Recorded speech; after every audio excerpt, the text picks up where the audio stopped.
Hello everybody, this is Mr. Foley and today we are looking at the European Union. Now it's something you may hear about in the news, especially with some things that have happened with Brexit, Britain's leaving the European Union. So we're going to explain what it's all about and how it works and kind of some of the ways it compares to the United States. There's a lot of comparisons. So here we go.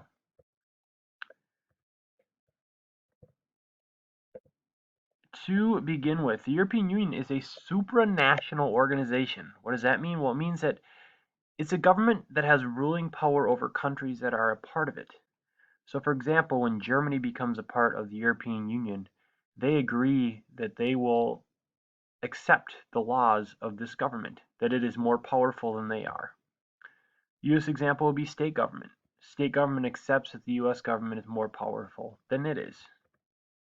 Now, here would be a North American example, if it existed. It doesn't. Here's North America, and imagine we had a North American Union. That would mean that Canada, Mexico, and the United States all are working together.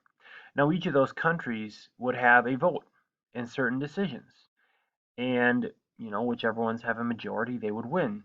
So imagine a situation where Canada and Mexico really want something, and the United States does not.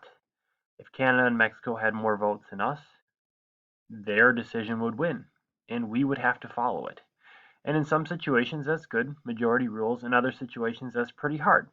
If you can imagine, this is what Americans would probably look like if they had to follow the rules of Canada and Mexico. Not very happy. So there are troubles that come with having a union like this, and we see those troubles with the European Union.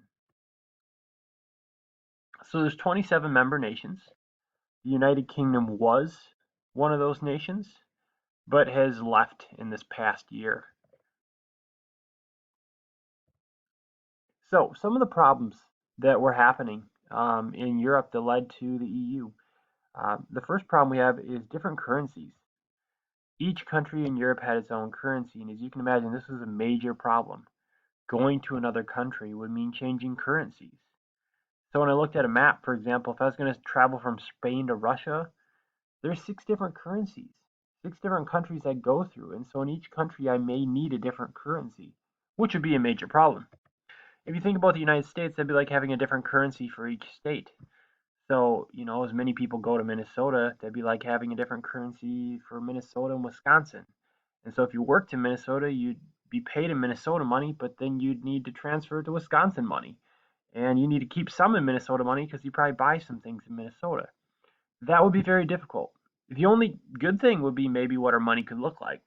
For example, Wisconsin, we could have money that has, Lombardi trophies and great things like that. And Minnesota money would just show pictures of crying Vikings fans because, well, that's all they really get to do.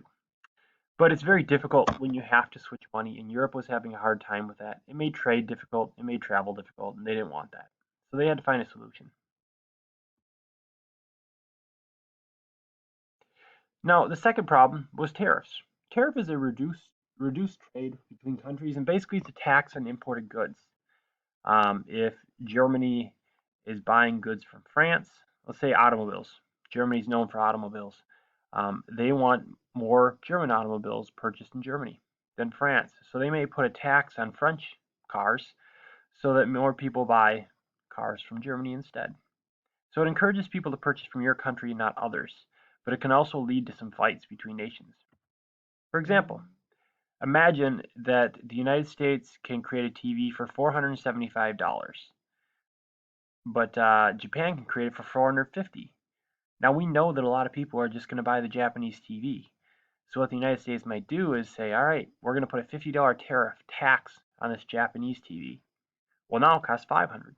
And a lot of Americans are going to buy the TV from the US for 475 because it's cheaper. Now in the end, you're buying American, but it costs more for you. Instead of buying a $450 TV from Japan, you now have the lowest price is 475. So it's a little harder for consumers sometimes, but also can cause problems between countries. Japan probably wouldn't like this tariff, for example. Europe was facing those difficulties too. The third problem was closed borders. Europe has very small nations, they're very close together, and so when borders are closed, it's going to make things more difficult. A lot of people work in different countries. A lot of trade flows through countries, and when you have to stop at the borders, that's going to cause problems. And sometimes that required passports, sometimes that required security checks. If you look at Germany, it's not a ton bigger than Wisconsin. And so to go from Germany to the smaller countries like Austria or Switzerland or Czech, Czech Republic and Slovakia, it doesn't take very long. You can get through them pretty quick. And so have your truck driver stopping all the time would be difficult. It'd be like a US example would be if we had to stop at the border of each state, which obviously we don't. But imagine if you have a parent or somebody you know that works up in the Twin Cities. Every time they go across the border in Minnesota, they have to stop and have their vehicle checked and it would take twice as long. You probably see a lot more drivers that look like this. Not very happy, to say the least. But hey, he's very fashionable. Look at those clothes. Now, the fourth problem was self-interest. Each country was looking out for its own interests, and that usually meant that some of their decisions were going to harm their neighbors around them. And that made so that, countries in Europe weren't always working together so well. And they've had a history of fighting, so that was an issue. So the solutions. Well, they were pretty simple, and they seem very simple for Americans because these are things that we've already done. Our states do a lot of things the European Union did all the time. It's just that in Europe, it's nations doing these things together, and in the United States, it's states choosing to do things. So here we go. The first one, the currency solution was the euro. They made one currency that all countries can use. Now there are some variations. Some people use their own currency, but for the most part, if you travel in any of these European nations that are in the EU, you can use the euro. So it's pretty cool that you can go to a lot of places and use the same money. It's going to make it really easy to trade between different countries. Imagine if you're a German company selling to France, for example. You don't have to figure out how much to sell for in French money. And if you're selling to Poland, how much to sell for in Polish money. Instead, you can just focus on the euro and how much it's going to cost in euros no matter what country it's from. So it makes it a lot easier for companies to trade with different countries. It makes it easy for you as a consumer to buy goods from different countries as well. And it also makes it a lot easier for you if you're traveling too.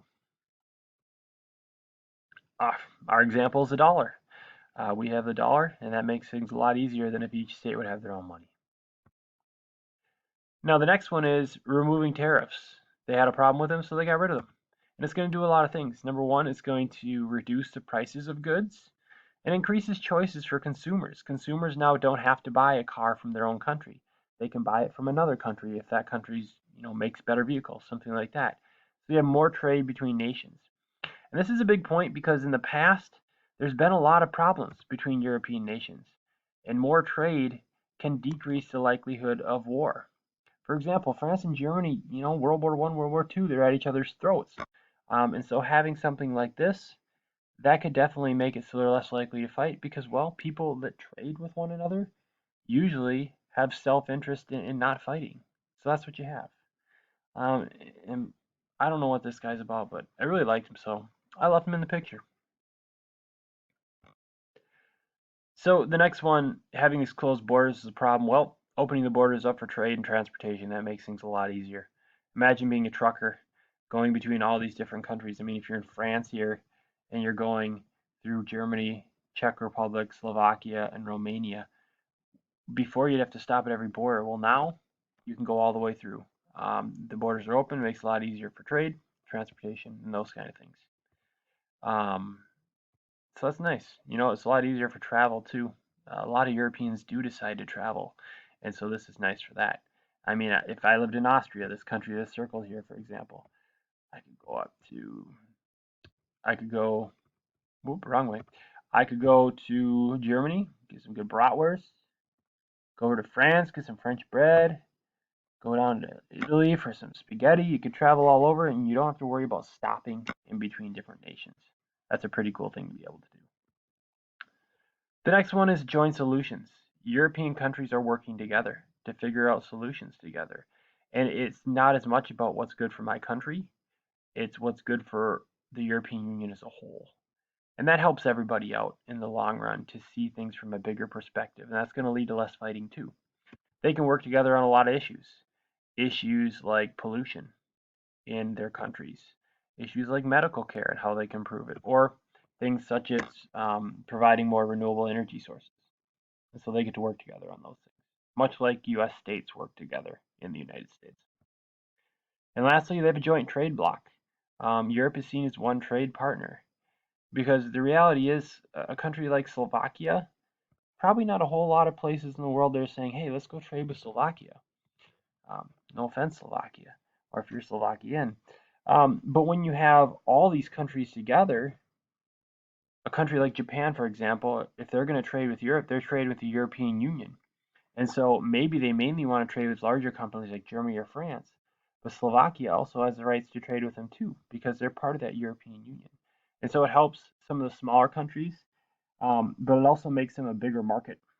And that gets the attention of other areas, so they want to trade with the European Union. So that's what we have. Thanks for joining me. Hopefully this helps you to understand the European Union a little bit better.